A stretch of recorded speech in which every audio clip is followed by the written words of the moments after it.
మేము హైదరాబాద్ నుంచి వచ్చామండి. 150 గజాల ఫ్లాట్ ఇన్వెస్ట్మెంట్ చేశాము 15 లక్షలు. మాకు ఇంకొక క్యాష్ బ్యాక్ ఆఫర్ కూడా ఇచ్చారు. తద్వారా మా రిలేటివ్ ద్వారా మేము తెలుసుకుని వచ్చాము. ఈ డైమండ్ ఇన్ఫ్రా డెవలపర్స్లో మేము ఫ్లాట్ కొన్న తర్వాత వాళ్ళు చెప్పిన విధంగానే విత్ 1 మంత్లో మేము పే చేసిన వెంటనే రిజిస్ట్రేషన్ చేశారు. అన్నీ కరెక్ట్గా మేము చెక్ చేసుకున్నాం. గవర్నమెంట్ రూల్ ప్రకారంగానే ఏదైతే ఫ్లాట్ రూల్స్ ప్రకారంగా ఎటువంటి ఈ రోజుల్లో చాలా ఫ్రాడ్ జరుగుతుంది. కానీ మేము అన్ని చెక్ చేసుకున్న తర్వాత రిజిస్ట్రేషన్ అంతా చూసిన తర్వాత ఇదంతా గవర్నమెంట్ రూల్ ప్రకారం ఉందని మేము తెలుసుకున్నాం. డాక్యుమెంట్స్ పరంగా ఎలా ఉంది? అన్ని రీజనబుల్గా ఉన్నాయి. నేను అడిగాను, నేను కూడా గవర్నమెంట్ సెక్టార్లో పనిచేస్తాను. సో ఆలేరులు అన్ని ప్లేస్ నేను మా వాళ్ళు ఉందని అడిగాను. సో ఇది కరెక్టే ఉంది, రీజనబుల్గా ఉంది, ఎటువంటి ఫ్రాడ్ లేదు, ఇది జెన్యూన్ అని చెప్తున్నాను. ఎంత ఇన్వెస్ట్మెంట్ చేశారు? నేను 150 గజాలు ఇన్వెస్ట్మెంట్ చేశాను 15 లక్షలు.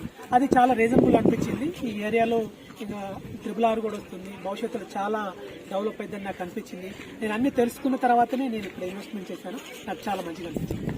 సో మిడిల్ క్లాస్ వాళ్ళు ఇక్కడ ఇన్వెస్ట్మెంట్ చేయడం బెటర్ అంటారు? చాలా బెటర్. ఇప్పుడు సిటీ చూస్తే చాలా డెవలప్ అవుతుంది. ఈ RRR ద్వారా ఇంకా డెవలప్ అవుతుంది. ఈ టైంలో ఇక్కడ ఇన్వెస్ట్ చేయడం అనేది పిల్లలున్న వారికి చాలా మంచి బెస్ట్ ఆఫర్ అని నాకు అనిపిస్తుంది. సార్, ఇక్కడ చూస్తున్నట్లయితే మనం ఎర్రచందనం మొక్కలు కూడా పెట్టారు. మీ ఫ్లాట్లో, మీరు తీసుకున్న ఫ్లాట్లో ఎన్ని ఎర్రచందనం మొక్కలు నాటారు?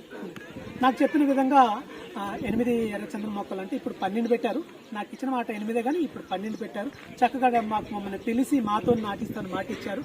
వాళ్ళు అనుకున్న టైంలోనే వాళ్ళు ఎర్రచందనం మొక్కలు ఈరోజు మా చేత నాటించడం జరిగింది. వాళ్ళు మాట నిలబెట్టుకున్నారు. సో ఇక్కడ ఇన్వెస్ట్మెంట్ చేయడం బెటర్ అంటారు? చాలా చాలా బెటర్ అని నాకు అనిపిస్తుంది. Thank you.